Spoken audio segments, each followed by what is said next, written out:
Attention crew, this is your Captain Caliban speaking. This is a supplemental episode of Enterprising Individuals, where we bring you news and tidbits from the world of Trek, also interviews with special guests, and a few little surprises along the way. Well, our journey through the films of the next generation is complete, and now we set course for a new frontier and a new universe with our coverage of the Kelvin Timeline films. You've probably heard the kind of depressing, but not surprising news recently that Star Trek IV, that is a Kelvin Universe Star Trek IV movie, is currently dead as a project at Paramount. There hadn't been any updates since the announcement in February of this year that J.J. Abrams would be working on a new film, so it's not exactly a shock, but it's still a bummer. Star Trek is growing by leaps and bounds as a brand on TV, so why can't the movie side of that prosper as well? The answer is, of course, complicated, and it's wrapped up in the business of movies and how they make them, but you'd think that if it was important to the powers that be, they'd find a way to make it a reality. Well, we reject your reality, and we've got one of our own to sell. If we're not getting a Star Trek IV, let's build one ourselves. I reached out to my BackTrekking co-host GooeyFame, and I asked Gooey to help me come up with a premise for a fourth film that honored what's come before and that continued the stories of the characters in the Kelvin universe. And you're going to hear our conversation and its result in just a little bit. Before that, I'd like to remind you that Star Trek is continuing on TV, and we've got a show that covers every new episode. It's called Discoverage, and it's a live video show that comes out every Thursday night at 8 p.m. Central on Twitch.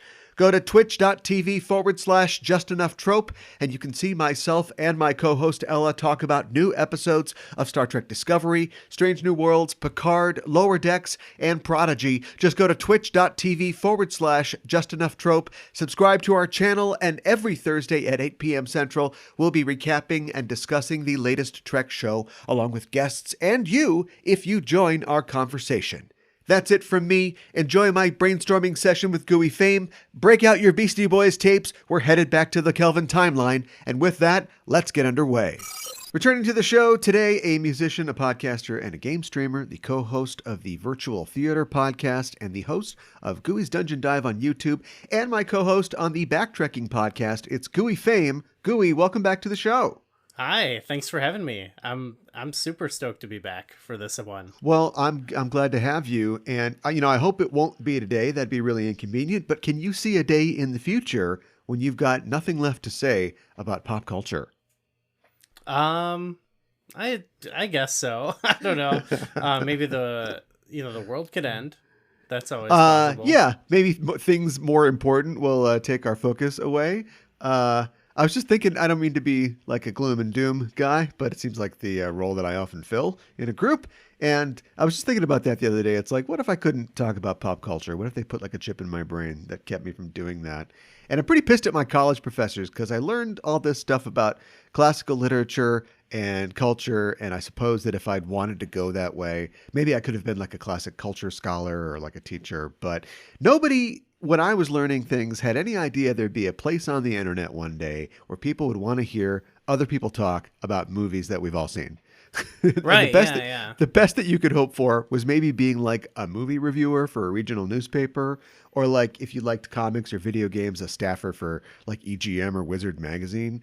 So I'm fairly unprepared, at least academically, to do what you and I do every day.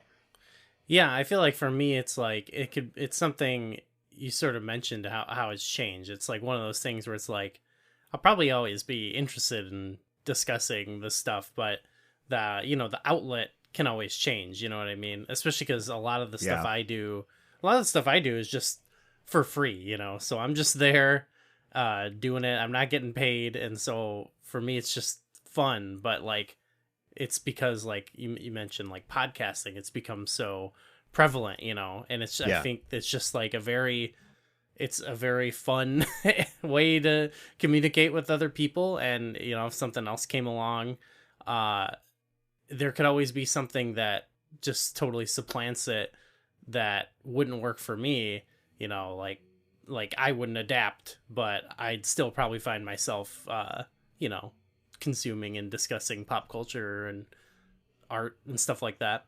Yeah. I think that it's kind for people that do this and people maybe in the audience who want to do something like this or are thinking about it. It's kind of like, have keyboard will travel. It's kind of keeping and honing those skills. And then you're right. Like the bottom can drop out. The outlet can change. The focus of what people are looking at could change. I mean, video game journalism was, in its infancy only, a decade or two ago, maybe 2 decades ago. And now it's kind of a big thing, still underpaid, but I just thinking about like, I had a guest on the show recently who is a comics journalist and a person who I personally have been like following and reading his stuff for, 20 years. And he's been through so many different mastheads in terms of who he's been, writing for, and had a huge job with with a big comic site that lasted for almost a decade, and then things just changed and the bottom dropped out, and so he just had to keep creating and just keep doing it, and kind of I think doing it you have to do it for yourself, but also it has to be kind of marketable, and that's that's the problem I think that a lot of people run into. Yeah, for me it's purely, well, it's like 90% a hobby, and so for me, there's actually, it's more of about balancing, like, what am I doing to like what am I watching or reading or whatever to, talk about with other people, like sort of the podcast is sort of like these little excuses to watch things and kind of push myself to try different things. And then on the other end of the scale, like just doing something because it's something I want to do, Yeah. And I try to strike a good balance with those things because, I've got a day job too. Yeah. Yeah. It's such a trap though, because whenever I sit down to just watch something, like my brain is immediately like, oh, can I make content out of this? Should I be, it's like being on a diet, but for like content. It's like, can I have this? Can I splurge and watch this thing that there's no way I can talk about that? I have no outlet, no podcast, no blog where anybody would care about this, but I'm going to do it anyway. And so that's always a struggle for me. And then I usually end up talking about it anyway in some free form way. Something that you've been doing for a while now is diving into video game dungeons on YouTube and Twitch. How'd you get started doing that? Well, so I have a long past association with the website zeldadungeon.net. I think I've talked to you a few times every year. One big thing I do every year is we do like a big charity stream. Mm-hmm. I'm not much of a streamer myself, but I've always been affiliated with the site and done videos for the site and stuff like that. And I think one day I just had this idea of like, wouldn't it be fun? I was inspired by a few different like things that was like ranking different stuff. A few different like sites that would do like these ridiculously long rankings of things, but I thought, wouldn't it be a fun idea? We love to like rank stuff at the Zelda site, which isn't always the best way to like discuss like art or whatever. Yeah, but gets people talking. Yeah, it's we've re-ranked the games a million times. It's kind of a big gimmick, but I thought, wouldn't it be fun to like, I love the dungeons in the Zelda games, Yeah. Like that's what kind of drew me to them throughout my life, is how cool and distinct they each can be and stuff like that. And I thought, wouldn't it be fun to like just go through and chronologically just rank all of them, and also just because like I feel like there's some that don't get talked about enough, and so I just kind of started making my way through them, and I still have quite a ways to go. It's quite an undertaking that I don't know if I'll ever actually finish it, but I've been doing it for a while now and it's a lot of fun. Do you know like mathematically like how many dungeons there would be? There's gotta be, well, I know how many I've done, and I'm currently in the middle of the Wind Waker, which is like halfway through the series, I'm guessing. Okay. And so far I've ranked 69 dungeons so far. Nice. So probably, I don't know, probably another 70 or so to go. Sure. I don't know exactly. Some games have more than others. That's crazy. Well, good luck with the rest of that, I guess. Yeah. And of course, there's always new Zelda games coming out. I mean, do each one of the like monk challenges in like Oh no. in Breath of the Wild, do they all count as dungeons? I can't do that. I can't. Yeah, That's a whole nother show there. That's has been a side topic in the series. Is once we got a few games in, they sort of introduce like mini dungeons and things that like feel like dungeons, but they're not like your full traditional dungeon. And there's sort of been it's sort of like is a hot dog a sandwich type conversation. Yeah. About some that we just kind of gotta like. At some point, I'm making an executive decision to what I want to cover, and people can agree or disagree with that.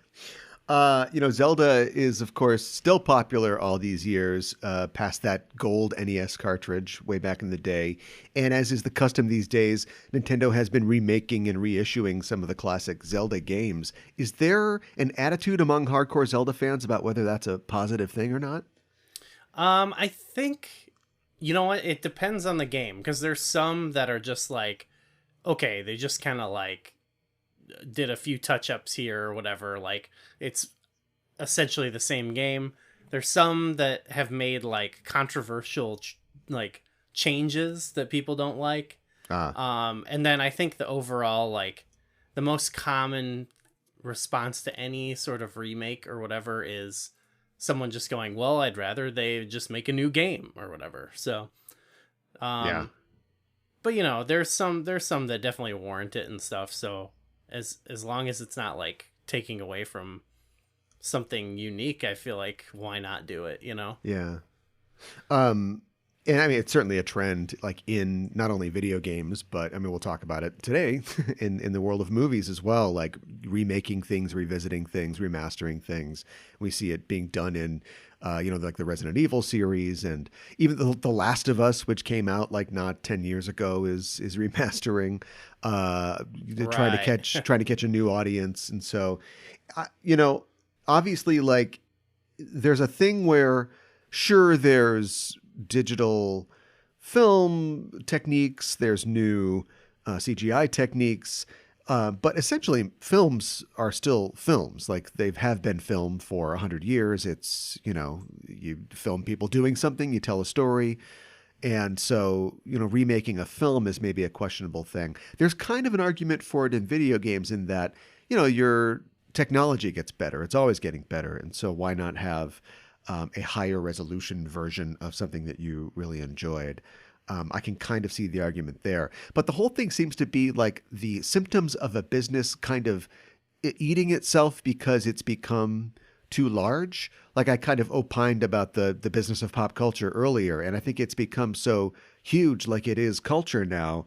And we know that there are a lot of new shows, a lot of new movies, and a lot of people working on them, but it's almost like it just can't, the people in charge, the people making things can't find enough new things to give to us. And so we get a prequel, House of the Dragon. We get a prequel, the Star Wars prequels. We get a prequel Lord of the Rings show. We get remakes of classic things because it's like those seem like sure bets. And so we can use that to shore up our ambitions and keep making the money that we want to make. But nobody seems to want to like make something new or really stretch out and do something else.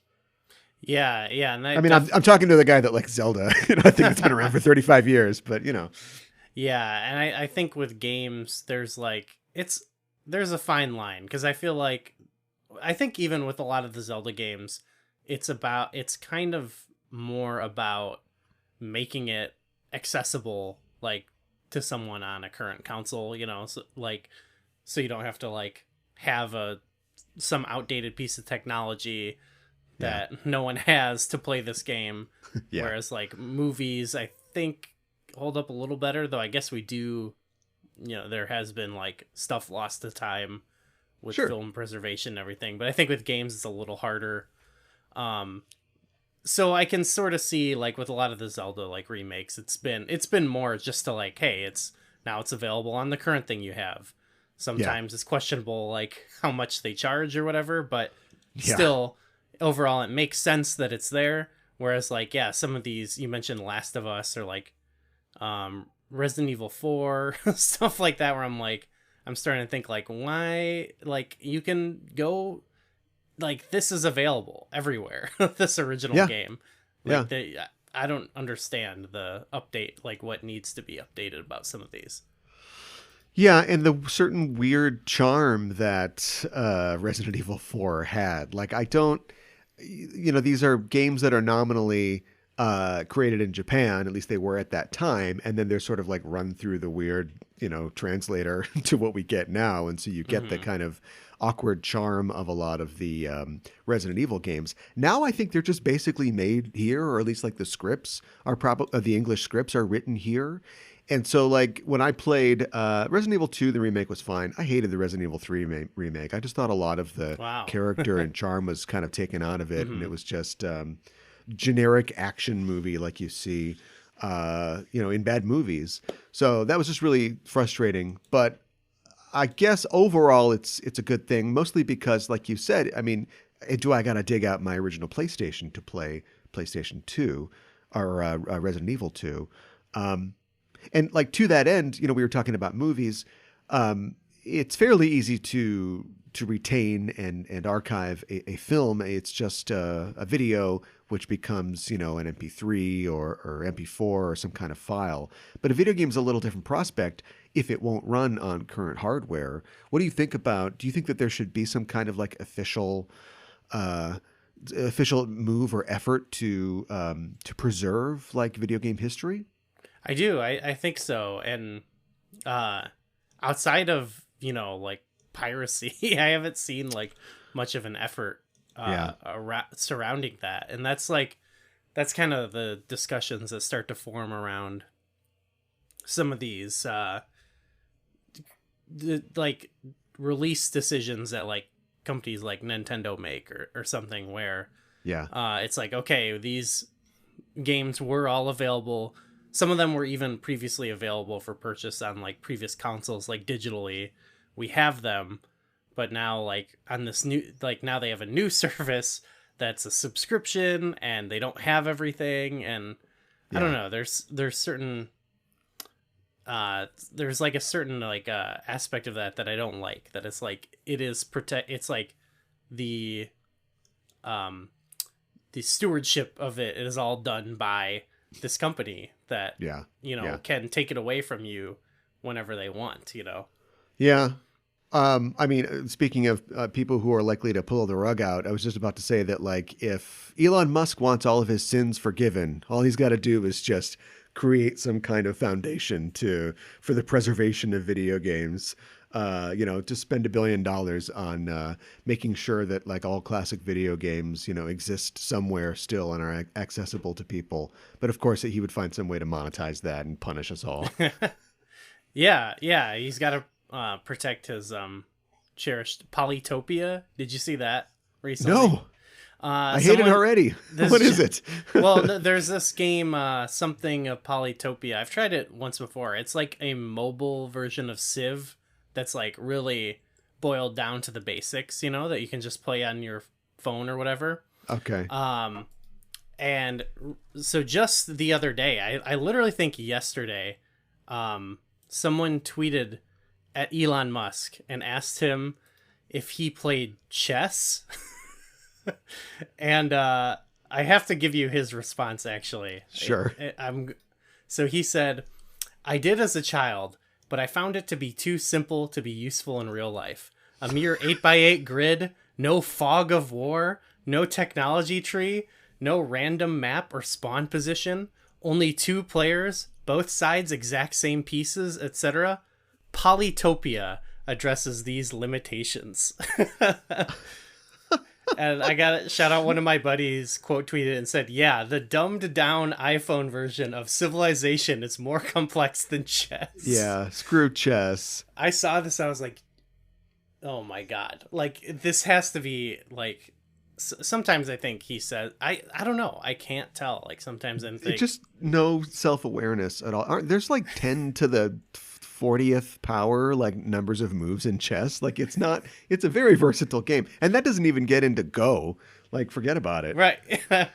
And then on top of that, like, I think that's enough. But my friend also, when I replied to this, said, why not just say the regular civilization? Like, why you at least would, like, with a certain crowd, you would garner some, like, oh, he likes my advanced 4X strategy games. But you're like, no, right. Like, you're like 2 steps away from saying, like, Angry Birds. Yeah, right. I don't know. Yeah. I don't know. Not Sins of a Solar Empire or whatever. Yeah, Angry Birds instead. What a freak. What a wonderful, wonderful man. Well, you can catch Gooey's Dungeon streaming at twitch.tv/GooeyFame or on YouTube at GooeyFame on YouTube. And we've actually got a Twitch channel as well for Just Enough Trope at twitch.tv/Just Enough Trope, where we stream Let's Plays and reviews for the new Star Trek shows. So if you find a 2-player game, Gooey, we should stream sometime. Oh, if only we could get that Star Trek working. Like, can you play that online? I think we've looked that up. I think the only VR that I could afford would be the Facebook one, and I don't want to. Oh, I was thinking about the shooter with Kirk and Spock. Oh, yeah. Does that have online? I don't know. Multiplayer? That's I gotta like look a into 360 game, I think. Right. All right, I gotta definitely look into that. Well, I'm sure it's you can get it on whoever owns all the Star Trek licenses now. But anyway, we're not here to talk about Star Trek video games. We're here to talk about Star Trek movies. We're about to cover the Kelvin universe films on the show. And of course, this is a short segment on our show, or covers a short amount of time, because there's only 3. There's only 3 Kelvin movies. And they have come out over a long period of time. If you think about the fact that the original series films, the first one came out in 1979, the last one came out in 1991, that's 12 years in between the first and the 6th film. And here it is, 2022. We're still waiting on Star Trek 4, and it's been 13 years since 2009. So in a world that I just described, where billionaire companies, are trying to generate even recycled material for their people to buy and use, something's going on here. Something's happening. They can't seem to make this work for whatever reason. And there's been many theories about why they haven't been able to bring this to audiences. And I think people understand that there's budget concerns, there's scheduling concerns, there's even concerns with the parent company, splitting, reforming, corporate reorganization. But, just going past all that, I wanted to think about what a 4th Star Trek film would be like.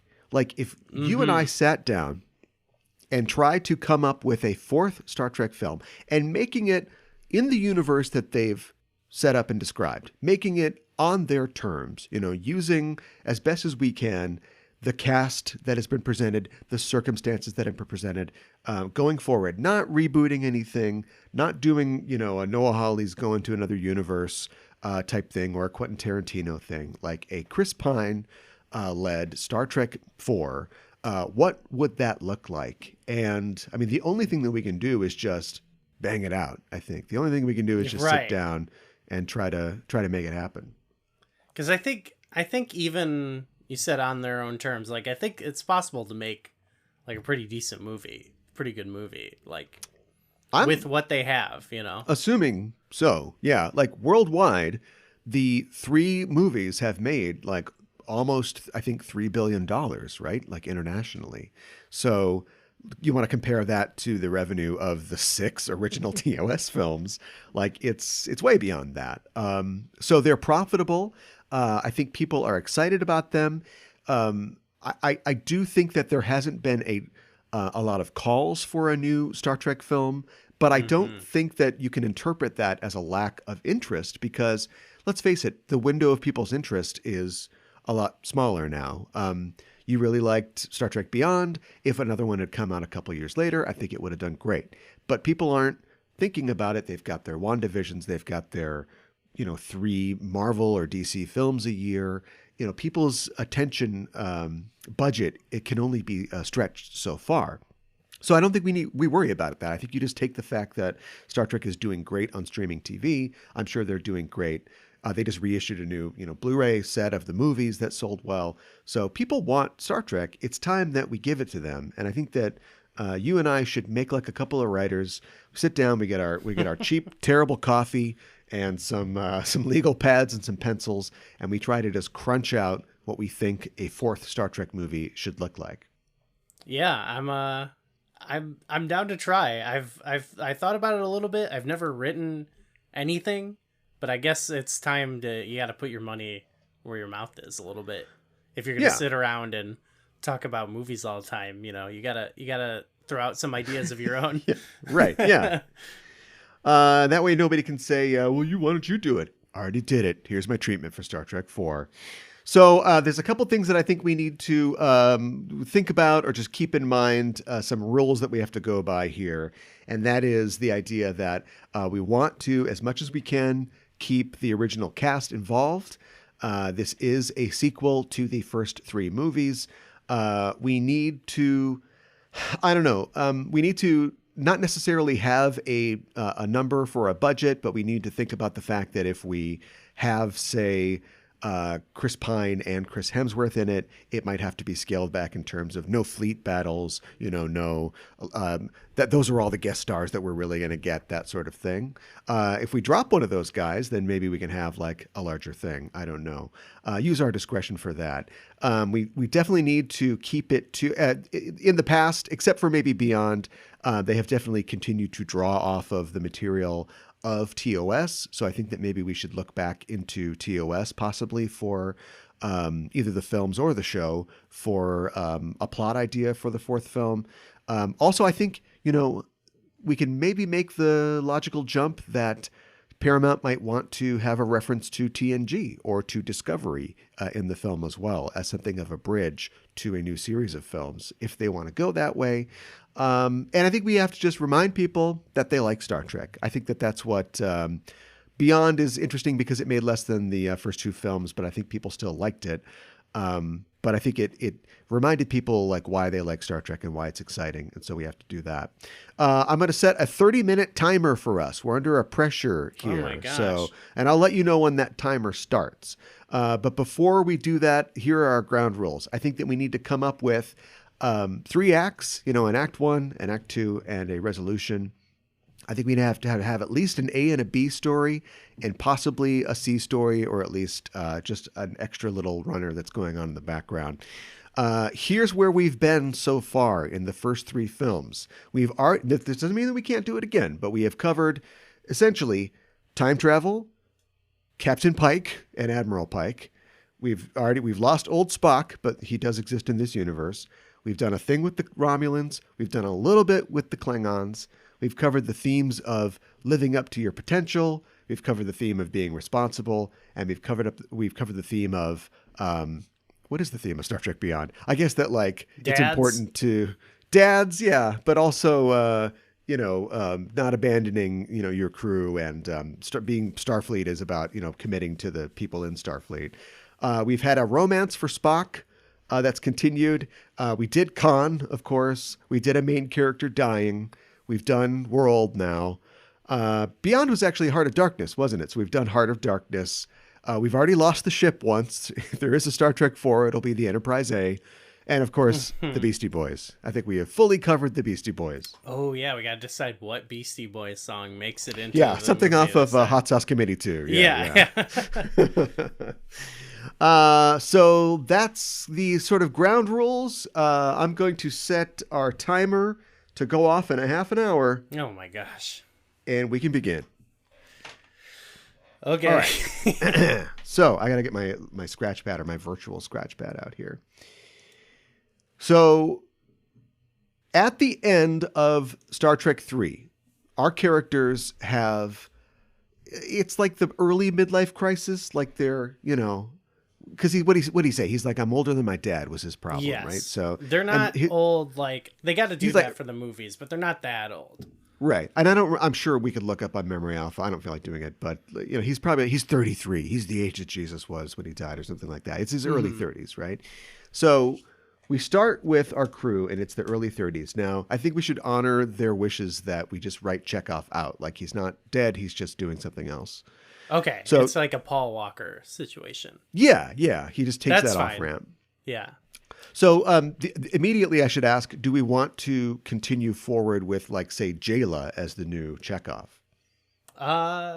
Yeah, I mean, well, first of all, is it just like the crew? Are they all the crew on the Enterprise? Because I know at the end of the third one, they say, like, okay, here's the new ship. Everyone's saying the words. But Yeah. now it's been, like, more than a few years where I feel like maybe some people might even have moved on, and, like, be doing other things. Not to say they wouldn't be in the movie, but maybe they're not all part of the Enterprise crew. Interesting. So do Like you want... Sulu, maybe, captain Okay. maybe gets a ship or something.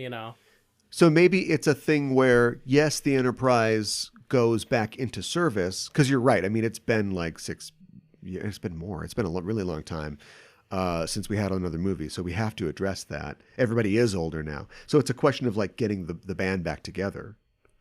I think so. I think now is the one where you can start it similar to maybe Wrath of Khan, where they're all kind of in Starfleet doing their thing, but they have, some of them are just in different areas and they kind of gotta like come back together. I know that's kind of like pulls the rug out from the end of the third one, but I just feel like it's been long enough that you would sort of believe that.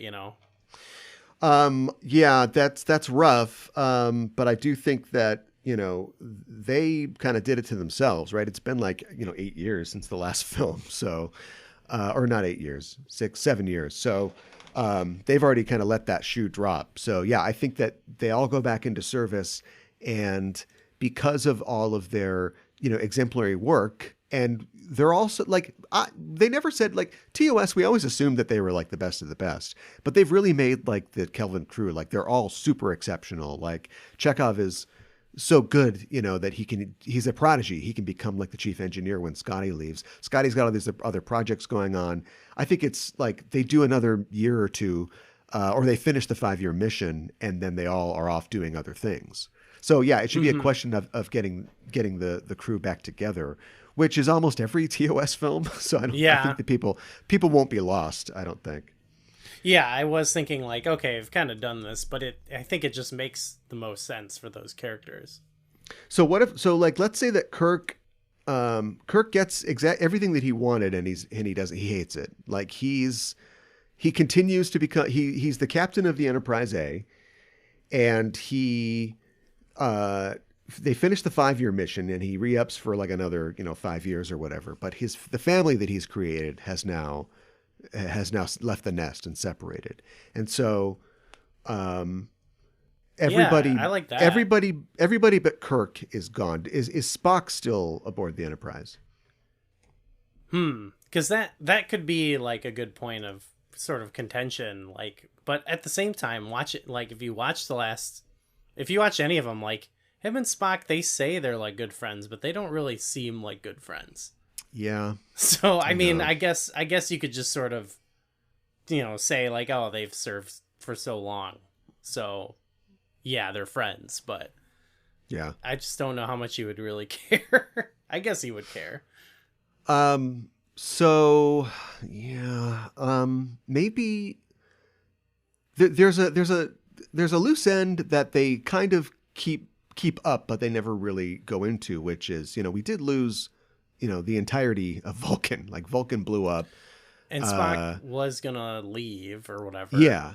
So maybe Spock finally makes good on that. And so instead of him doing the Kolinar, like in motion picture, he is leaving to foster Vulcan culture. And I don't, we got to make a decision here. I don't want Uhura to go along with him and make a bunch of human Vulcan babies. No, because I think not. I don't want that to be like the only significant woman's role. But I mean, it could make sense. We could have her doing that, but maybe wanting to return to Starfleet. Okay, yeah, I could see that. Yeah, that sort of works. I mean, you could, potentially you could also, with some new spots to be filled, you can also introduce new like female characters too. Yes. Which the movies did. Yeah. The first thing that I wanted to say with that is like maybe Jayla, she joined Starfleet and she's stationed on the Enterprise, and so she's the one who's still sort of there. Like everybody else is gone. and Jayla still serving under Kirk. Mm-hmm. I could see keeping a few people around, like maybe Bones is still there. I don't know. Yeah, but we need the scene where he leaves and then they have to bring him back and he's got a big medallion on. I think, okay, that's fine. I think with Jayla, I think you could have, I think a fun crew would be that weird engineering crew of Scotty, the one guy, the little alien, and her. It's like they're your core. Oh, Keenser, yeah. Keenser, yeah. I feel like that group could be fun. I don't know what her job would be, but I feel like I could see engineering or something. I could see Scotty doing something else, but she is kind of a package deal with Scotty. So yeah, Scotty, Keenser, Jayla, and Kirk are the only original crew left. Sure, yeah. And I feel like give Sulu like his own ship, you know. Yeah. And I think this falls outside of the purview of what we're doing just in this half hour today. But you're right. This is where we can introduce, I was going to say, your Lieutenant Hawk, the guy that does nothing in First Contact. But this is where we can get like our guest stars in, you know, and create some kind of interesting side plot. But that's a C plot. We don't need to do that today. So that's all doing. Bones is doing stuff. Sulu's doing stuff. We don't have to get specific. Maybe Uhura and Spock, maybe they break up. I hate to keep pushing them together and pulling them apart, but I guess it's worked so far. Maybe they break up over the pressure of her. Maybe she doesn't want to go into like this sort of diplomatic role that Spock wants to take on. Yeah, maybe she's on Sulu's ship or something, you know? Yeah. Oh yeah, Sulu. Yeah, let's go ahead and give Sulu a command. So yes, maybe she's serving under Sulu, and she got a good opportunity there, and she's Sulu's first officer. Yeah, that's pretty cool. Okay, so we got Sulu's XO, and Bones is God knows what Bones is inside of a bottle somewhere. yeah, that fits perfectly. He's at the weird bar from Star Trek 3 or whatever. Yeah, acid ordering poison. Yeah. So let's say that like things on the Enterprise A not so great. There's a sense that maybe Kirk's lost his fastball, and he's not taking chances anymore, and he's not the first contacts are low. The amount of anomalies charted is low. The giant space amoebas is low. It's not quite the ship that it used to be, and I think Scotty's happy just to keep the engines going and keep the ship together, but Jayla is frustrated, and she's sort of like the voice in the back of his head that's sort of like pushing him to like, I came out here to explore. Why aren't we doing that? Oh, okay, yeah, I like that. I like that a lot. So we need an inciting incident. Well, that depends on what we want to try to do in the movie. Like, do you want? Because that's where you got to decide, like, you were saying, like, Chris Hemsworth might be a possibility in the movie. So, like... How do you feel about the Hemsworth thing? I could take it or leave it. And if we did bring him back, like, everybody thinks that he's going to, like, team up with him, I'd make him a villain. Oh, okay. I'd have him come back either, mirror universe, or he comes back in some way that, time has passed, and, of course... He's kind of coming from the non-Kelvin universe. And I'm not saying there's anything like fundamentally wrong with the Kelvin universe, but it is definitely like a tenser, zippier universe. And so maybe like his older Starfleet ways, his metaphor for like, he's a boomer Starfleet guy. And he thinks that we should do things a certain way. And that gets in the way of like, what the right solution is, what the elevated solution from our current crew has. But that's only if we use him. Like I said, I could take or leave him. All I could think of was when I watched the last one, even though it had like things I didn't really like or some things didn't work, I did like how compared to the other ones, there was like there's a little bit of this in the movie too, but there was like is very like the first two are like, especially the second, very complicated. Like there's all this like twists and turns that are kind of stupid when you sort of think about them for more than a second. And I like that the third one was like, they crash on this planet and they gotta beat the guy on the planet. And I liked how simple it was. I feel like it kind of, I've mentioned this before, but it kind of embraced like, you know, like the Fast and the Furious aspect of it, which I think if these movies are going to be like that we might as well embrace it. But, you know, there's like a part where he's like, let the quantum slipstream carry you up there or whatever. And it's like, okay, sure, you can do that in this. You can shoot yourself from one spaceship to another and, you know, drill, skydive, or, you know, all those types of scenes. I think they should do that. And I think they should just kind of lean into like maybe a more straightforward plot. You know what I mean? Like we get the crew back together and they do a heist or something. I don't know. A heist is good.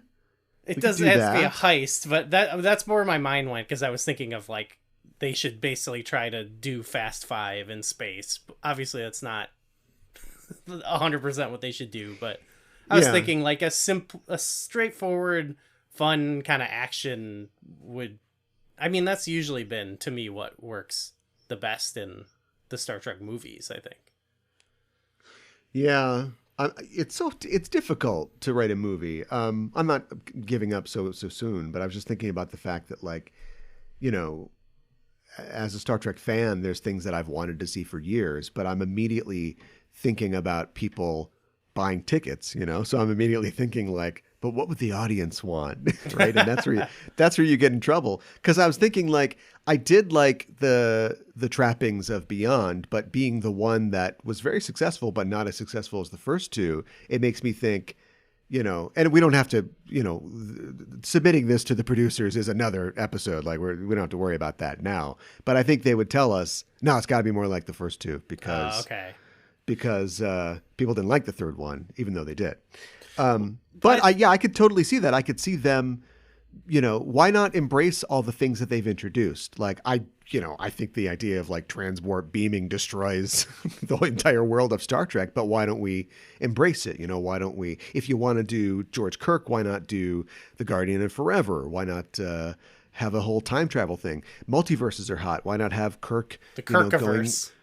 Going through different multiverses like Doctor Strange and getting his face ripped apart or whatever. Like we could do whatever within reason, because this is a mid-budget Star Trek movie.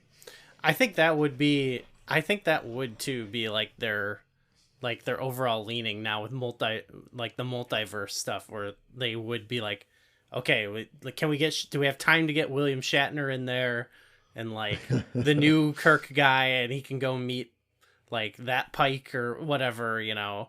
Yeah. Michael Burnham shows up or something. But I don't know. I feel like it might be too much.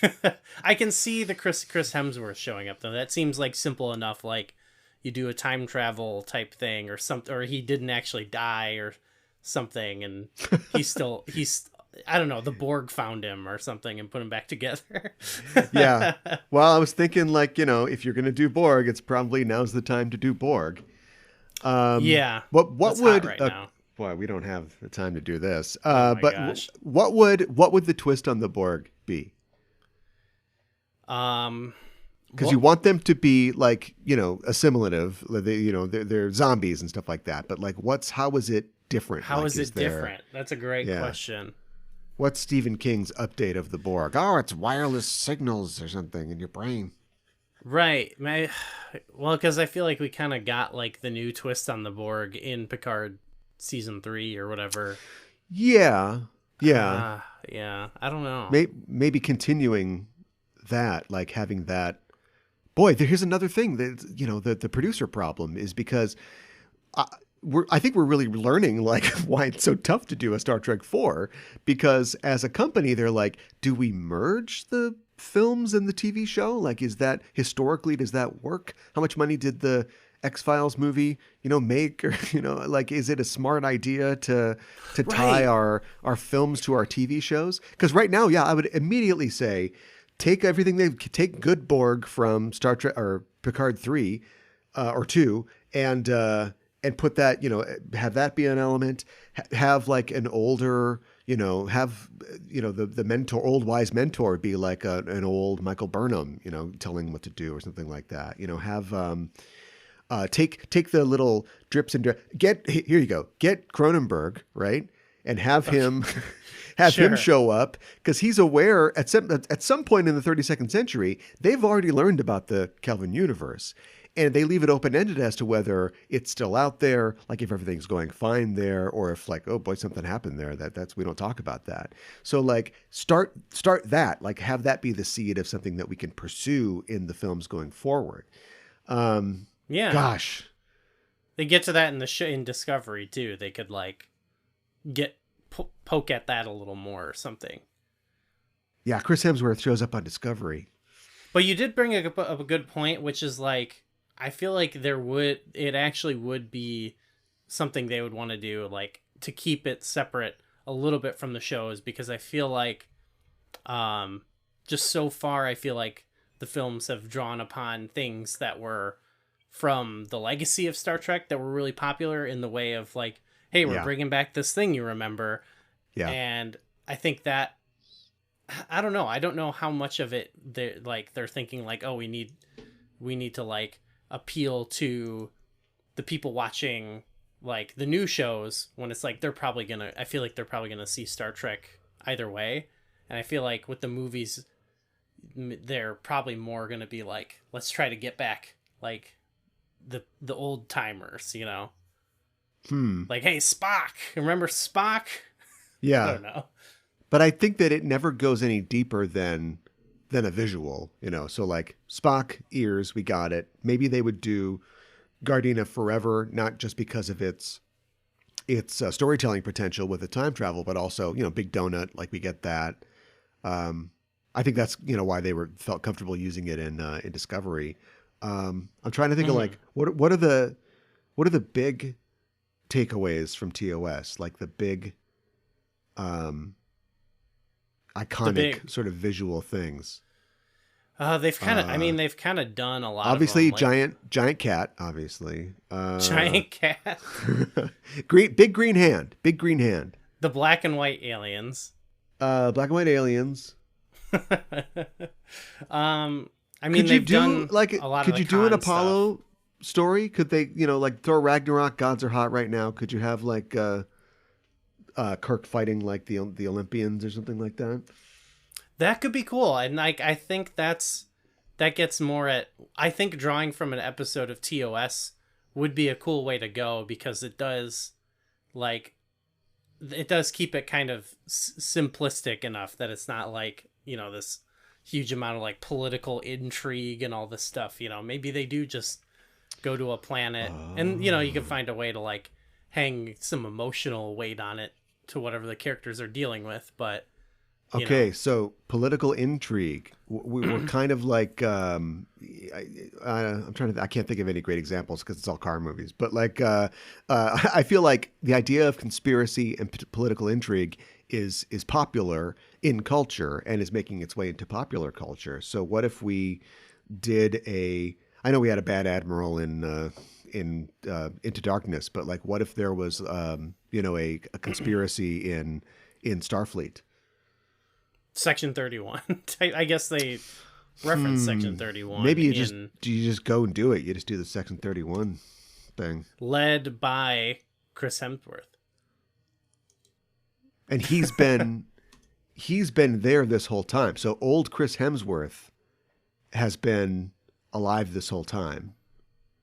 Yes, I guess so. Okay, all right, you know what? We're going with it. All right, so we're paying for Chris Hemsworth. This is where we get into the territory of, I'm thinking of like Into Darkness, like all the things surrounding Khan and his story were so extremely stupid to me.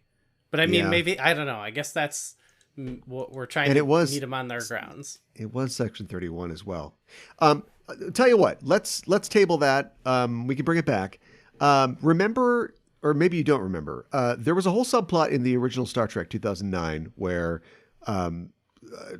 Nero and all his men are captured by the Klingons, and they go to Rura Penthe, and that's where they were for like 25 years while Kirk was growing up.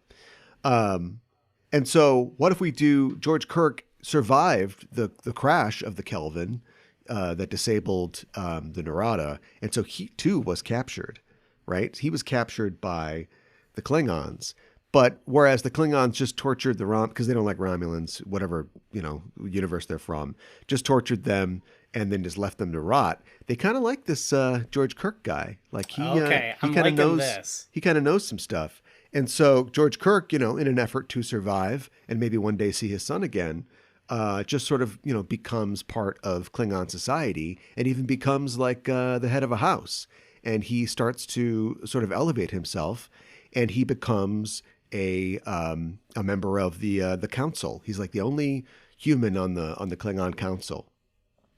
And okay, I like that. And here's where his conservatism comes in, because ultimately, remember, he's from like pre-Kirk times. The Klingons are enemies, so he is learning about this culture. But it is, this is just Heart of Darkness again, but it is him embedding himself in this culture because ultimately he wants to destroy it from the inside out.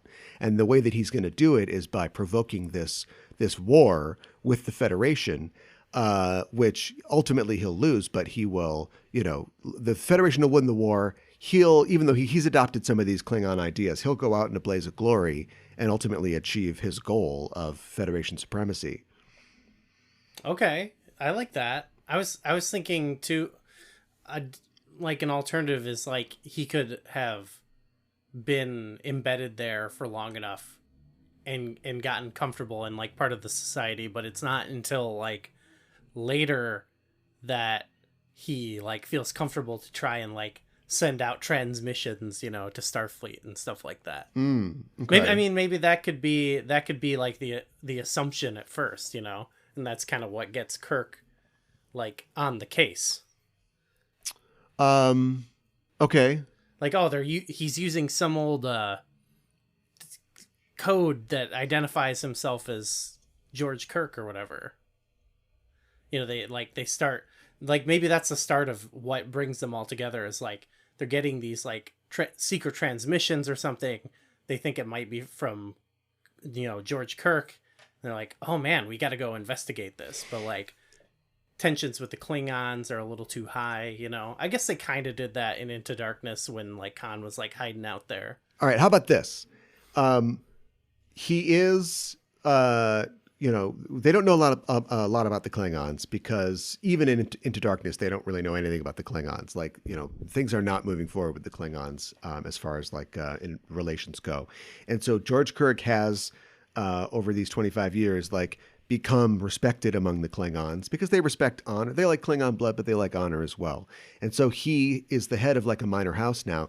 He has a family. He has his own children by a new Klingon wife. And so the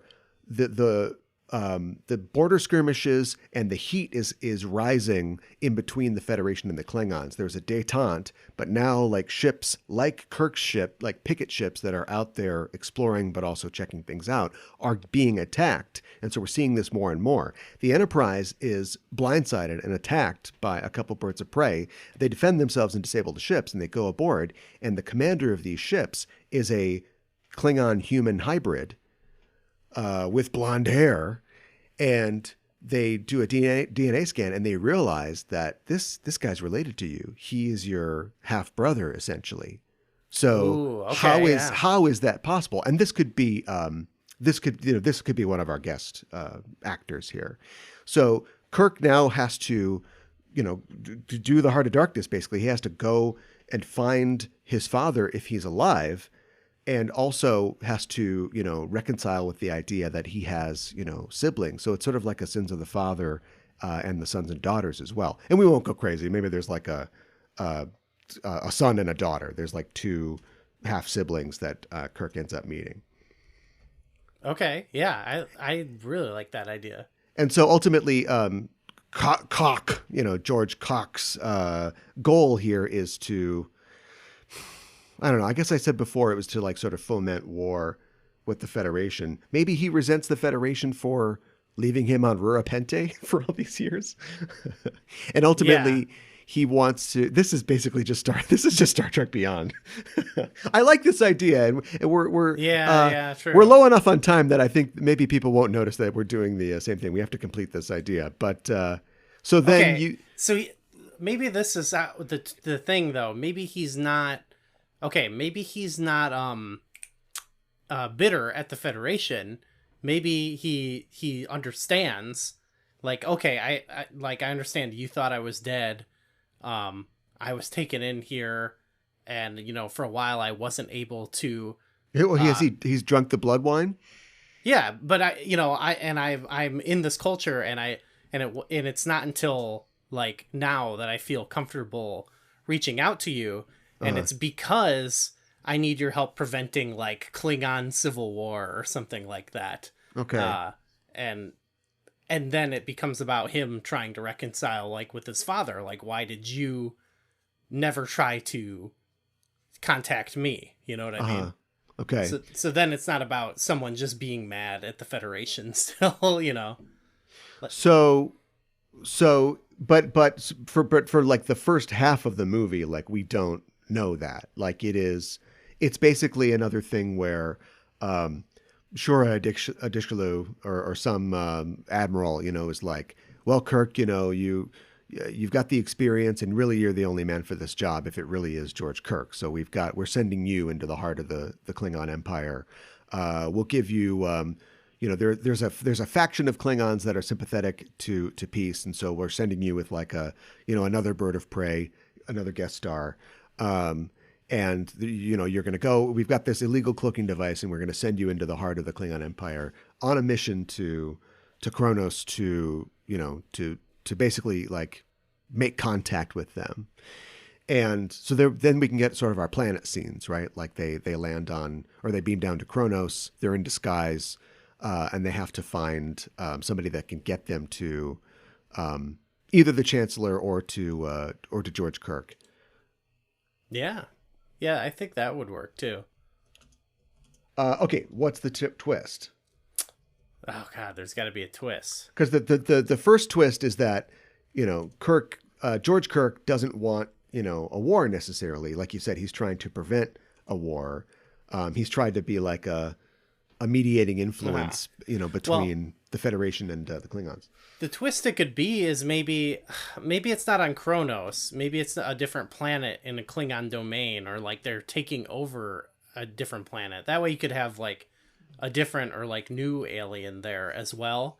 And maybe it could be like one of those situations like in Enterprise where you'd have with the Andorians and the Vulcans where like both sides aren't giving you everything, So maybe there's a twist of like, the Klingons are actually, they're secretive about certain things, and George Kirk doesn't like fully line up with them, or maybe this other alien species has some type of secret, maybe if you introduce like, there's like a third party there that, there's some sort of a border struggle with, that might be, then you could maybe turn it around and be like, oh no, we learned something new about the situation, The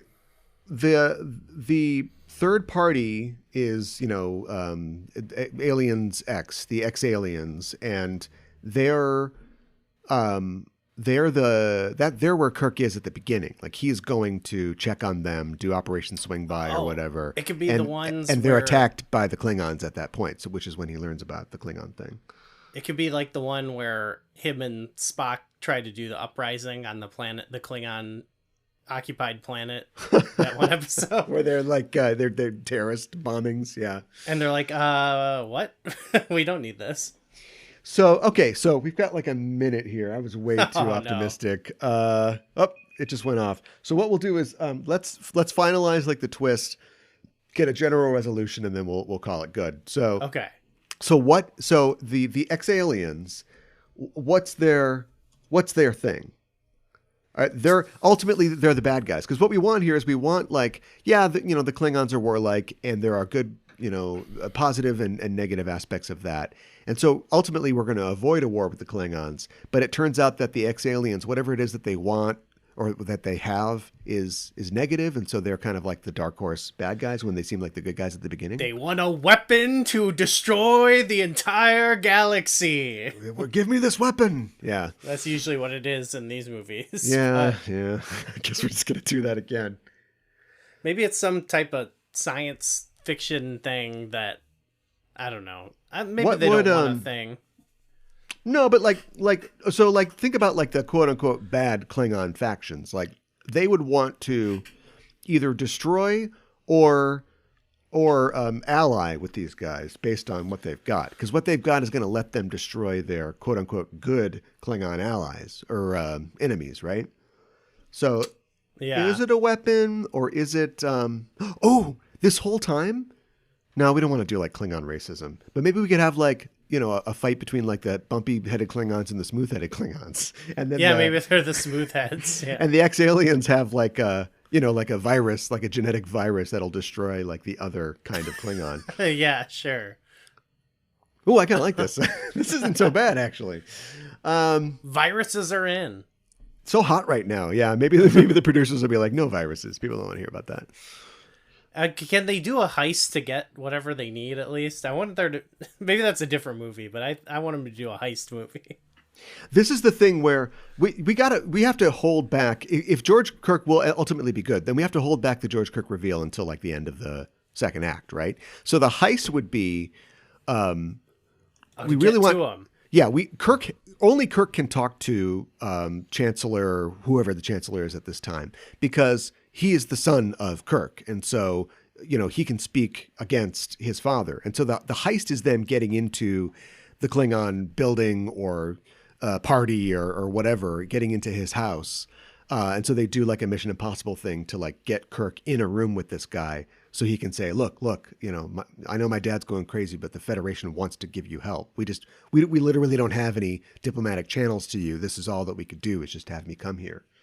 Yes. And so then you can have a part where they're like, okay, well, you're going to need a team. And then he's got to go call up, I'm going to get my team. And he's got to call Sulu. He's got to convince Spock to come. He's apprehensive, right? Right. And then he can drop in hints like, oh, this used to be my family. I lost my father when I was young, and I ended up, this ended up being the family that I found, and now they're all gone, and I'm trying to bring them back together to do this thing. Yeah. You could have a scene like in Fast Five where Spock and Kirk are talking like Paul Walker and Vin on the porch drinking Coronas, where he's like, I remember everything about my father or whatever. And then they do the heist, and who do they run into but his dang father? Okay. And he's like, what? I had to go and do all this stuff and you're still alive, Yeah. Perfect. And Spock can talk about his father. Presumably yes. Sarek would have passed away at this point. Yeah. It's all about fathers. We are making this into Fast and Furious. They did it already. And so early third act reveal then is that obviously George Kirk is amenable to this. He's been actually fighting. People have been fighting in his name. He's been trying to stop them the whole time. And the real bad guy is his Klingon son, Sam Kirk. Yes. Sam Kirk. Okay. Right. Perfect. I love this. So the final showdown, the only real ship battle we'll have is Sam Kirk against Jim Kirk. That's awesome. And we'll have maybe some new aliens in there. They can do something cool. Yeah.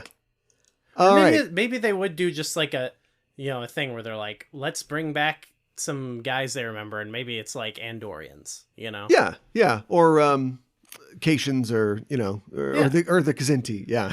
Or something like that. Oh yeah. And there's gotta be the budget for that. Enterprise references gotta be there. If we could get someone from Enterprise to even show up, that's got to happen. Yeah. Archer's still alive, too. Yeah. I think probably Mayweather would have the best chance of being alive still. But yeah, I could do that. That's Star Trek 7. They'll do that. Yeah. Well, I think that's a treatment. I think we could take that into a room and pitch it to somebody, and they'd say, yeah, all right, come back with a little more and tell us what you got. But... gosh, I think that we we learn that there are a lot of pressures on the people doing this. And I don't mean to make excuses for them, but I think the excuses become clear when you sit down and try to write a story in a world with over 850 stories already, not to mention 13 of them at the box office, some of which are already stealing from each other. It's hard to not repeat yourself, but I think that what we came up with is recognizable as Star Trek. We didn't really get deep into like the themes, but I think it evinces both themes from the franchise and themes that are popular. Dad's so popular right now at the Cineplex. But yeah, I think great job. And I never had any doubts because every week on our show, BackTrekking, we are forced to kind of rewrite the story when we remove a high technology from the world of Star Trek and add it to, I don't know, a 40s noir movie or something like that. What if they had phases? Yeah. Here's your Maltese Falcon. Blast. Yeah. So we do that all the time. I think you're writing all the time, whether or not you know it. So yeah, fair enough. So I'll get this printed up and we'll get it sent off. Thanks for joining me. We'll actually be talking about Star Trek Beyond in the future of this show here on the last movie episode for this year. Gooey will be joining me to talk about Star Trek Beyond. So look forward to that. Other than that, thanks for joining me today. Remind people where they can find you online. You can find me on Twitter. I'm at GooeyFame. Yeah, and check out Gooey on Twitter. Check him out on YouTube as well. Just search for GooeyFame and check out his streaming. And that's it. I want to wish everybody a great Star Trek 4, hopefully. We'll see.